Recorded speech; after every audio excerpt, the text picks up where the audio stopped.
빚을 줬다는 것은 부담감이 왔다는 것입니다. 우리는 이것을 거룩한 부담감이라고 그렇습니다.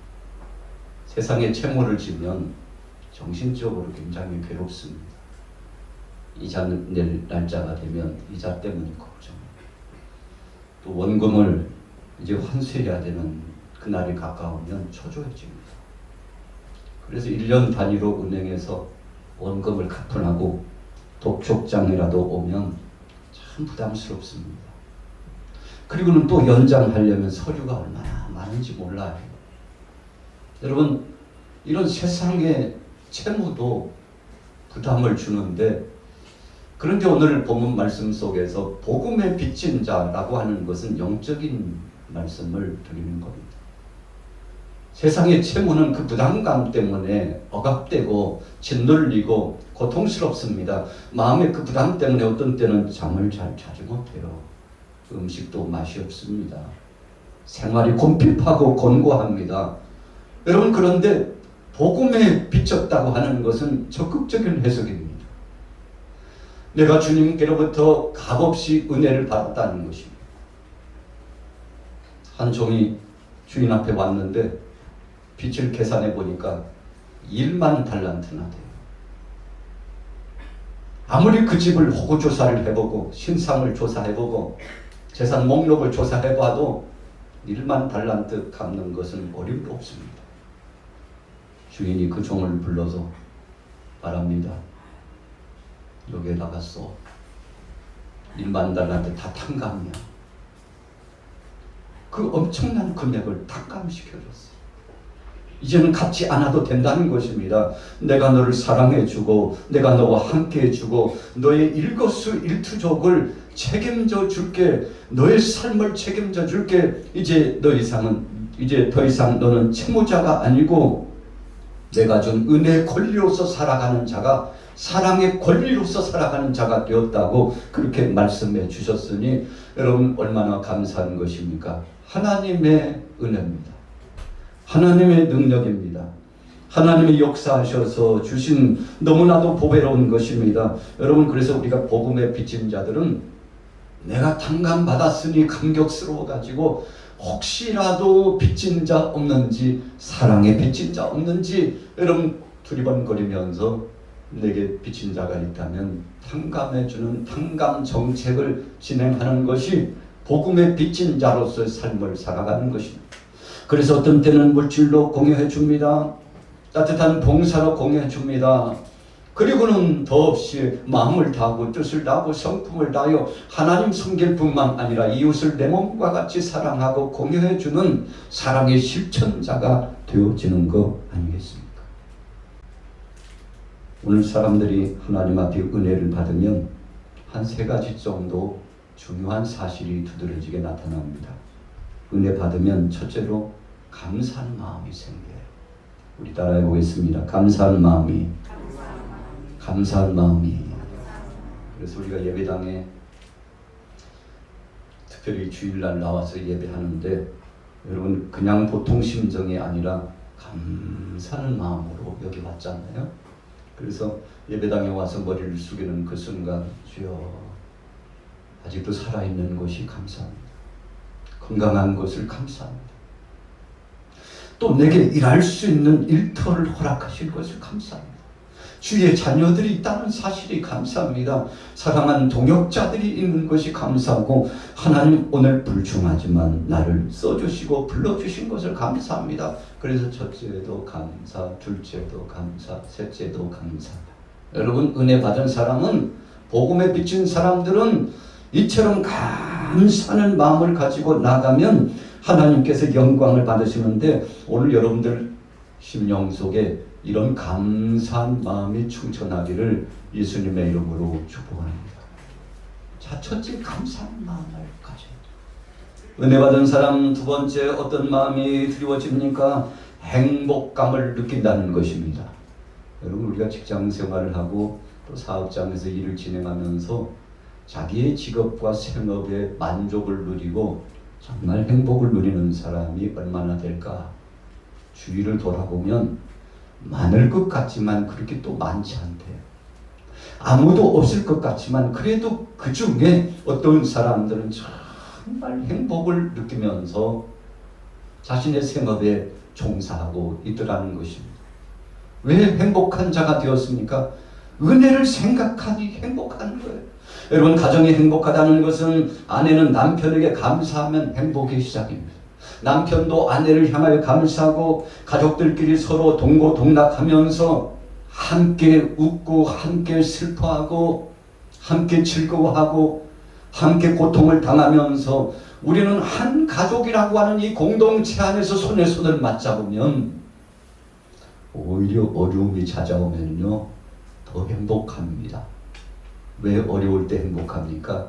서로 도우면서 격려하고 손에 손을 맞잡아주고 위로해주고 합심하여 협력하기 때문에 거기서 행복이 나오는 겁니다. 여러분, 요즘 문명이 참 문화가 발달돼 가지고 2022년도 우리 대한민국이 세계 속에 최소 잡아도 15위권이에요. 그만큼 잘 사는 나라가 됐다는 것입니다. 그런데 아이러니하게도 이렇게 30년 전, 50년 전, 100년 전보다도 훨씬 잘 살게 되었음에도 불구하고 행복한 사람들이 더 적어졌다네요. 참 이상하잖아요. 여러분, 그래서 행복의 기준은 물질이 아닙니다. 행복의 기준은 문화의 혜택이 아닙니다. 행복의 기준이 지식이 아니에요. 명예나 권세도 아닙니다. 뭔가 조건이 있으면 그 조건이 행복할 것이라고. 어떤 사람들은 결혼을 앞두고 조건을 따져요. 그 남성이 조건이 어떤지, 집은 있는지 없는지, 학벌은 어떤지, 이런저런 조건을 따져요. 그 여성은 어쩐지 저쩐지 다 따져요. 여러분, 그래서 조건 보고 결혼한 사람은 오래 가지 않아서 참 답답한 마음을 경험하게 된다고 그러잖아요. 왜요? 그 조건이 행복의 기초가 아니기 때문에 그래요. 그러나 뭔가 좀 부족하지만 나를 사랑해주는 마음이 있고 어려움 속에서 서로 위로해주는 참 돈독한 그 마음씨에다가 플러스 알파 우리 믿음의 사람들은 믿음까지 있으면 금상첨화여 가지고 그래, 그거면 되지. 그거면 감사한 것이지. 그렇게 될 수 있다면 하나님이 영광을 받으시고 하나님께서 우리 가정을 책임져 주시리라고 여러분 믿음으로 나갑니다. 그래서 어떤 사람들은 천만 있어도 만족하고 감사하고 후덕하고 오히려 작은 것 중에서 쪼개가지고 그것 가지고 하나님 앞에 영광 돌리고 이웃에게도 나누고 어떤 사람은 억이 있어도요 참 안타까운 거죠. 내가 소유하고 있고 내가 지고 있음에도 불구하고 하나님 앞에서나 사람들 앞에서 정직하지 못하고 신실하지 못하고 최선을 다하지 못하고 하나님 말씀 중심으로 나가지 못하는 사람들이 왜 이렇게 많은지 여러분, 그러나 조금 적어도 정말 요셉처럼 하나님 앞에서 고란되오 신앙으로 내가 지금 사람 보고 아니고 하나님 앞에서 하나님이 나를 감찰해보고 계시니까 그분 앞에서 올려드려야지. 그분 앞에서 헌신해야지. 여러분, 이런 마음을 가진 사람이 얼마나 행복하고 감격스럽겠습니까? 그래서 은혜 받은 사람은 두 번째 행복이 있어요. 여러분, 그래서 내가 행복하지 못하다면 전자에 감사가 있는지를 체크해 볼 필요가 있어요. 두 번째로는 정말 하나님이 내게 주시는 것에 자족하고 있는지 생각해 볼 필요가 있다는 것입니다. 세 번째는 무엇입니까? 우리 같이 따라해 보겠습니다. 내 자신에 대하여 빚진 자라고 생각합니다. 오늘 본문의 주제죠. 여러분, 은혜 받은 사람은요 내가 갚을 것이 많다고 생각한다는 것입니다. 그래서 생명의 복음을 붙잡은 사람들이 하나님 앞에 영광 돌리며 갚아 나가기를 소원하고 여러분, 사람 앞에서나 하나님 앞에서 더 갚아 나갈 것 없을까? 빚도 안 졌는데 빚진 자처럼 생각한다는 거예요. 여러분, 뭔가 후덕하게 하지 않아도 되는데 더 해야 될 걸로 생각하고 나가는 믿음의 사람들이 된다는 것입니다. 슈바이처 박사가 참 부유한 가정에서 태어났습니다. 그래서 남들은 남학신 신고 다닐 때 그는 구두 신고 다녔어요. 남노하고 허름한 옷 입고 다닐 때 쫙 옷을 빼입고 시공자처럼 그렇게 살았어요. 뭐 남부를 곳이 없었습니다. 하루는 동네 나가서 친구들하고 노는데 뭉치기 이 게임이 있어요. 그래가지고 약한 자를 때려 눕히는 겁니다. 힘을 합세해가지고 슈바이처가 얼마나 힘이 센지 친구를 갖다 팍 패대기를 치고 위에 올라가가지고 내가 이겼다. 그러니까 이 친구가 눈물을 또 흘리면서 슈바이처에게 한마디 하는 거예요. 슈바이처, 나도 너처럼 일주일에 2번 쇠고기국을 먹었으면 너 같은 건 아무것도 아니야. 눈물을 흘리면서 그 슈바이처가 팍 가슴을 탁 올라가가지고 짓누르고 자기가 이겼다고 만세를 부르면서 만용을 부리고 있는 슈바이처를 향해서 그 친구가 힘이 없으니까요. 하루 먹는 양식도 부족해가지고 참 비실비실하는 친구가 참 땅에 눕혀져가지고 공격을 당했으니 얼마나 마음이 답답하고 힘들겠습니까? 그런데 슈바이처가 그 말을 듣고 충격을 받습니다. 아니, 친구가 이것 때문에 그렇게 아파했구나. 친구의 삶의 형편을 살펴보지 않고 내 힘 자랑했던 자기 자신을 부끄럽게 생각하면서 내가 앞으로는 이런 삶을 살아서는 안 되지. 이웃을 섬기고 또 친구를 섬기고 섬기는 삶, 남을 배려하고 봉사하는 삶을 살아야지. 여러분 그렇게 생각해서 그가 그때부터 작심하고요. 하나님 앞에 선언하고 소원하고 기도를 합니다. 하나님, 저는 이제 30세까지 세상에 배울 수 있는 걸 다 배우고 그리고 준비할 수 있는 것을 다 준비하겠습니다. 30살이 되는데요. 그가 박사학위를 봤어요. 그리고는 또 6년 동안 의학을 공부해가지고 여러분 36살에 이제 의학 박사가 돼가지고 우수를 준비했는데 뭐 하려고 그렇게 공부했나? 슈바이처의 마음속에는 봉사하고 싶은 마음뿐이었어요. 지금까지는 내가 빚진 자로서 받고 살았다면 이제부터는 주는 삶, 봉사하는 삶, 헌신하는 사람, 마음 아픈 사람들을 싸매주고 치료하는 삶, 이런 삶을 살겠다고. 여러분 참 청소년의 나이에 그 친구 때문에 충격을 받아가지고 그때부터 나는 이제 빚진 자라고 그 친구에게 빚을 졌고 세상에 빚을 졌고 그래서 이 빚을 갚으면서 살겠다고 나가서 참 믿음으로 나가서 그가 오지의 땅에 가가지고요 옷을 가지고서 정말 마지막 주님이 부르시는 그날까지 봉사하고 헌신하면서 살았잖아요.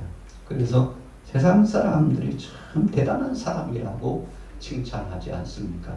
그래서 우리 어린아이들이 책을 읽는 중에 슈바이처 박사 책을 안 읽는 아이들은 없을 거예요. 성경 다음으로 아주 유명한, 그래서 하나님의 영광을 드러내고 주위에 있는 사람들을 불쌍히 긍휼히 여길 줄 아는 믿음의 사람으로 살았던 거 아니겠습니까?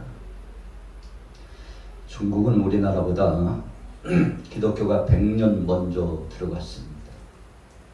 여러분 그에 비하면 우리나라는 한 100년 정도 늦게 문명도 세상에 문명도 복음도 늦게 들어왔습니다. 1799년에 중국은 서양 문물과 함께 복음을 받아들입니다.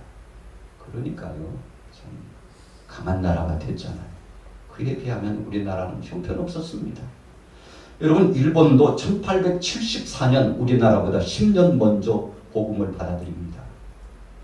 그런데 참 아이러니한 것은 우리나라가 약 100년 늦게 1885년 아펜젤러와 언더우드 선교사를 통해서 복음을 받아들였는데 여러분 지금 약 130년이 지났잖아요. 그런데 우리가 한때는 30-40여 년 동안 중국을 선교하기 위해서요. 여러분 중국 사람들이 복음을 먼저 받았지만 자기 동족에게 확장된 복음의 역사를 게을리 했어요. 그런데 하나님께서 우리 대한민국의 선교사들을 파송해가지고 얼마나 많은 중국인들이 복음을 받아들일 수 있도록 소수민족들에게 나가서 생명의 복음을 증거하는데 이 선교사들의 헌신 때문에 중국의 복음화율이 더 확장됐습니다.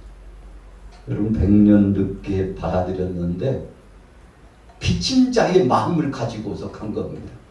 여러분, 그래서 우리 크리스찬들은 내가 빚졌다고 하는 마음을 갖지 않고서는 절대 선교 못합니다.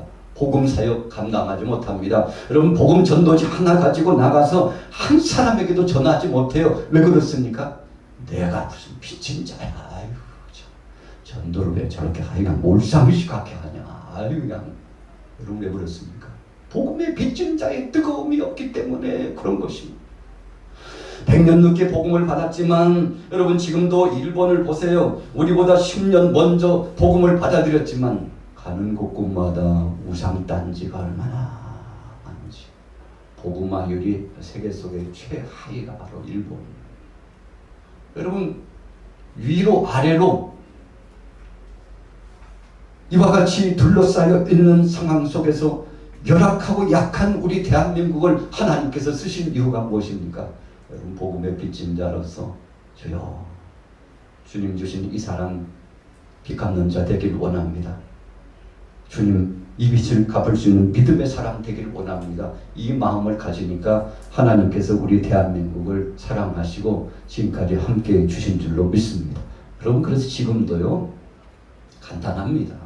선교하는 나라나 선교하는 가정이나 선교하는 교회는 하나님께서 늘 책임져 주셨습니다. 그래서 우리 대한민국도 요즘 뭐 경제적으로 막 어렵다고 그러는데 사실 우리 한국 교회가 주님 앞에 빚진 것을요 잘 감당하는 게 여러 가지로 게을렀어요.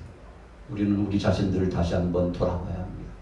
그래서 우리 주위에 수많은 영혼들에게 나가서 복음을 증거하고 또 멀리 있는 이국 땅에 있는 그 영혼까지 생명의 복음을 증거하는 사역을 감당하면 하나님께서 앞으로 우리 한국교회 또 우리 대한민국을 책임져 주실 줄로 믿습니다. 여러분, 선교사들이 들어와가지고 교회 짓고 학교 짓고 고아원 짓고 노인종 짓고요, 모든 것을 공유해 주었어요. 물질을 주고 그리고 말씀을 주고 그렇게 해가지고 대화의 신바람의 역사를 우리 대한민국에 역사되도록 했는데, 모든 유교와 불교권 안에 있었던 정말 미련하고 우둔하게 살았던 바로 그 세대들이요, 학교에 가서 공부를 하고 성경을 배우고 그리고 의료의 시스템에 의해서 혜택을 받고 그리고 구제 혜택을 받으면서 우리도 정신 차려야 되겠구나, 하나님 믿고 의지하고 나가니까 저처럼 선교사들이 믿음을 가지고 살아가는 그 나라는 하나님이 책임져 주셨구나. 여러분, 그래서 거기에서 목사님이 나오고 장로님이 나오고 우리가 성지순례를 통해서 여러 군데 돌아봤잖아요. 선교사님들이 정말 헌신적으로 사역을 감당하고, 그래서 우리나라에서 제1호 목사님, 제1호 장로님이 등장하더니 우축순처럼 오늘 우리 양화교회 사랑하는 교우들처럼 얼마나 많은 일꾼들을 하나님께서 배출해 주셨습니까? 여러분, 이것 다 복음의 빛이라는 것입니다. 요한복음 15장 16절에 보니까 너희가 나를 택한 것이 아니요 내가 너희를 택하여 세웠나니 이는 너희로 가서 과실을 맺게 하고 또 너희 과실이 항상 있게 하려 하였다. 여러분, 예수님이 우리를 불러주신 것은 딱 한 가지예요. 우리 같이 따라해 보겠습니다. 복음을 통하여 열매 맺게 하십니다. 여러분, 복음을 통해서 열매 맺게 하셨습니다. 그래서 예수님 자신이 복음의 실체, 복음의 중심 아닙니까? 나가서 예수가 그리스도라고 전하면 그 다음부터 주님이 책임져 주신다는 것입니다. 오늘 본문 말씀은 바울이 멀찍이서 사랑하는 로마의 형제 자매들 동역자들을 찾아 그들에게 생명의 복음을 증거하겠다고 하는 선언적인 약속과 보증의 말씀이 로마서 말씀을 통해서 전해졌습니다. 로마에 도착하기 한 3, 4년 전에 미리 편지글을 올리고요, 내가 분명히 당신들에게 나아갈 것이다. 여러분, 그래서 나가서 복음을 증거하는데 약속대로 나가서 복음을 증거했습니다. AD 60년쯤에 그가 여러분 복음을 들고서 로마에 갔는데 약 3, 4년 만에 2만이나 되는 크리스찬이 됐대요. 참 대단하지 않습니까? 한 사람이, 물론 바울만 그렇게 하는 것이 아니고 베드로도 함께 동역했습니다. 로마에 들어가서 복음을 증가하는 바울을 도와서 협력해서 베드로도 함께 동역했어요. 여러분, 그런데 2만이나 되는 엄청난 사람들이 하나님 앞에 몰려오는 것을 보고 그 당시 정치인들도 깜짝 놀라고, 유대교주의자들도 놀라고, 여러분 이방인들도 놀라고, 유대인들도 놀라고 깜짝 놀라는 거죠. 왜 그렇습니까? 여러분, 요한복음 15장 16절 말씀처럼 복음의 씨를 뿌리면 최소 30배, 최소 30배요. 여러분 30배, 60배, 100배의 열매가 맺혀주는데 하나님이 그렇게 역사해 주셨다는 것입니다. 그래서 우리는 복음을 증가할 때 때를 얻든지 못 얻든지 나가서 복음을 증가하면 하나님이 책임져 주실 줄로 믿습니다. 그리고 나서 바울이 이제 순교를 당하죠.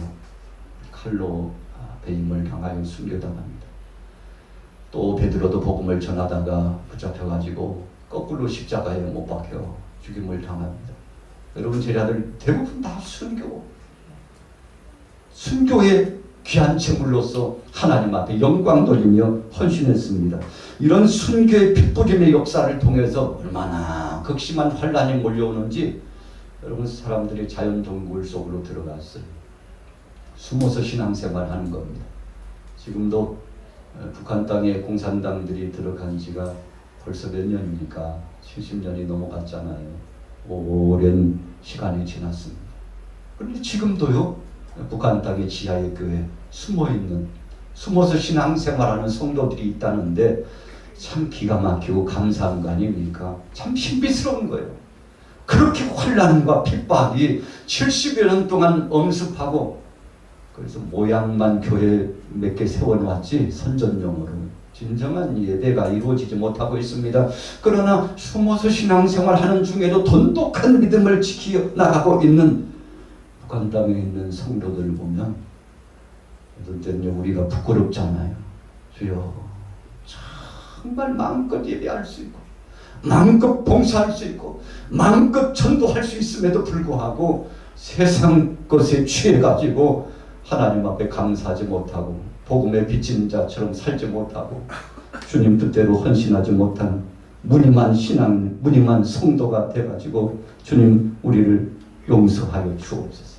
정말 북한 땅에 있는 지하에 있는 성도들을 보면 부끄럽지 않습니까? 여러분, 이 카타콤에 300여 년 동안 자연 동굴 속에 숨어가지고 지금도 참 명물 여행지가 됐습니다만 한 번 들어가면 나올 길을 잘 찾지 못한대요.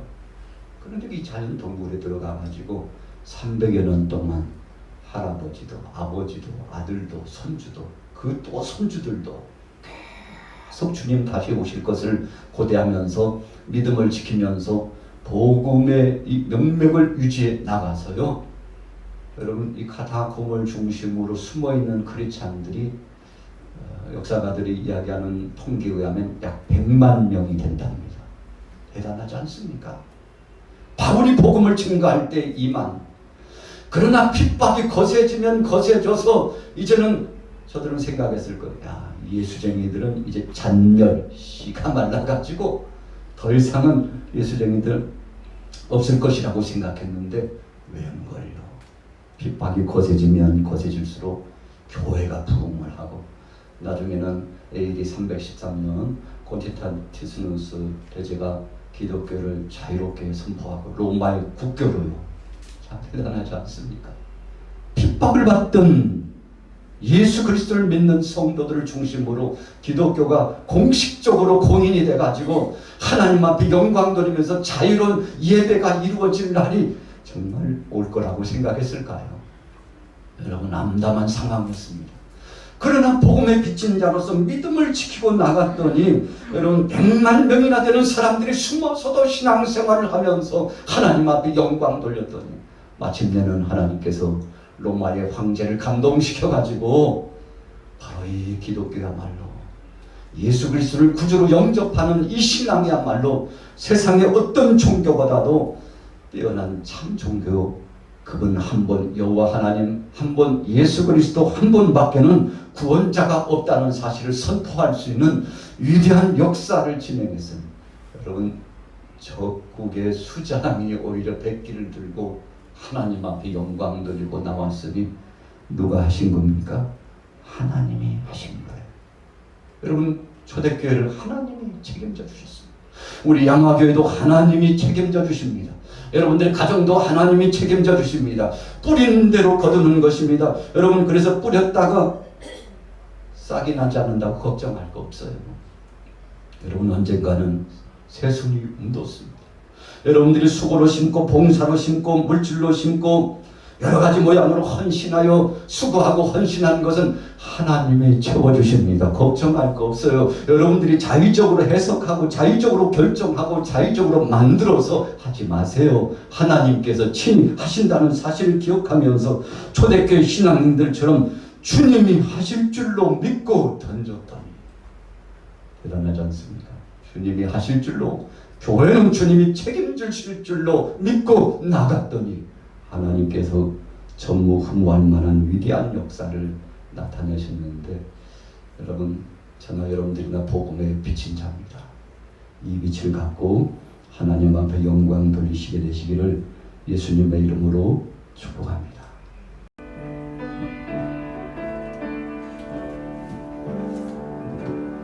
은혜 아니면 살아갈 수가 없네. 복마저도 다 주의 것이니 세상 평안과 이고 내게 없어도 예수는 오직 예수뿐이네. 그 심령에 가볼 수도 없고 작은 고난에 지쳐도 주께 묶인 나의 모든 삶 아끼고 이게 하시네. 은혜 아니면 살아갈 수가 없네. 주님의 은혜, 나의 모든 것 다 주께 맡기니 참된 평안과 위로 내게 주시는 예수, 오직 예수뿐이네.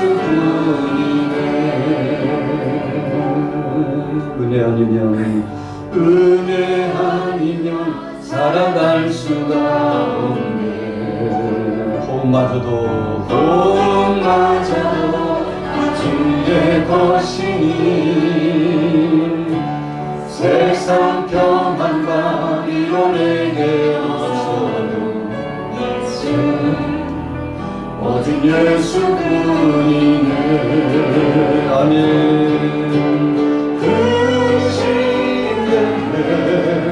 볼 수도 없고 작은 고난에 지쳐도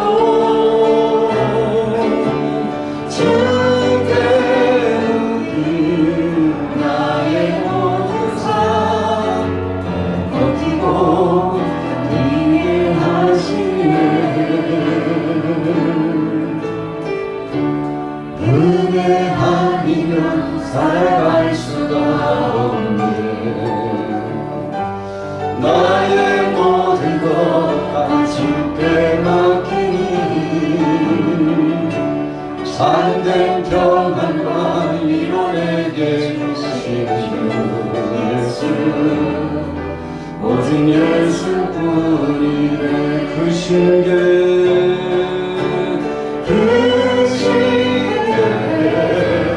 볼 수도 없고 작은 고난에 지쳐도 주께 묶인 나의 모든 삶 버티고 견디게 하시네. 은혜 아니면 살아갈 수가 없네. 나의 모든 것 다 주께 맡기 참된 평안과 이뤄내게 주신 주 예수, 오직 예수뿐이네. 우리 두 손을 높이 듭시다. 이 시간 주님 앞에 수화대 맞춰서 기도하실 때 주님 귀한 말씀 주시는 것 감사합니다. 모든 것이 주님의 은혜지만 자의적으로 내 뜻대로 육신의 소욕대로 살아가는 우리를 용서하여 주옵소서. 하나님의 뜻 가운데 주님의 섭리 앞에 맡기고 믿음으로 나갈 수 있도록, 하나님이 주시는 것 감사할 수 있도록, 주님이 주셨음에도 불구하고 주님의 것을 주님 앞에 올려드리지 못하고 불법한 자처럼 행세했던 우리들의 삶을 용서하시고, 육체도 영혼도 시간도 자녀들도 내 모든 소유도 주님의 것이라는 것을 잊지 말게 하시고 깨닫게 하시고 변화를 경험하게 달라고 이 시간 주여 상창하고 기도합니다. 주여 주여 주여. 아버지 하나님, 모든 것이 내 것인 줄도 알았습니다. 내 몸도 내 시간도 내 물질도 내가 행하는 모든 사역도 내 것인 줄로 알았습니다. 하나님의 것이요 주님 뜻대로부터 빌려 사는 인생임에도 불구하고 내 것으로 지당한 것을 용서하여 주옵소서. 주여 주님 뜻대로 살아갈 수 있도록, 아버지 하나님 뜻대로 살아갈 수 있도록, 감사하며 살아갈 수 있도록, 빚진 자로 살아갈 수 있도록 주님이 주신 것 나를 살려주시고 구원해 주셔서 덤으로 사는 인생임을, 덤으로 살아가는 인생임을, 대장 되신 예수님 앞세워 덤으로 살아가는 인생임을 잊지 말게 하여 주옵소서. 감사하는 자가 되게 하옵소서. 행복을 누리는 자가 되게 하여 주옵소서. 나도 빛을 갚아야 될 선자인 것을 알게 하여 주시고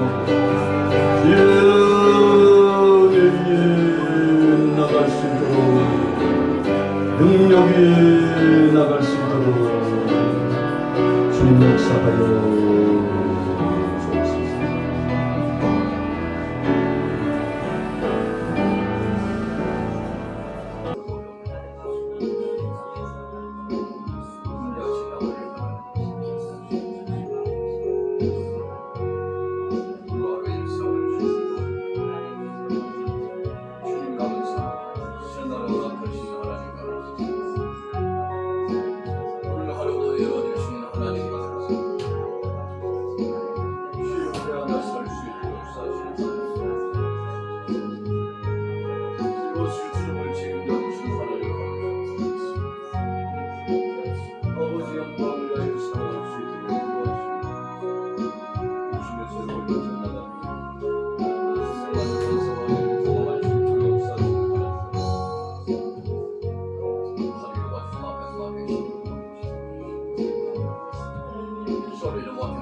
Allah'a havale ediyor.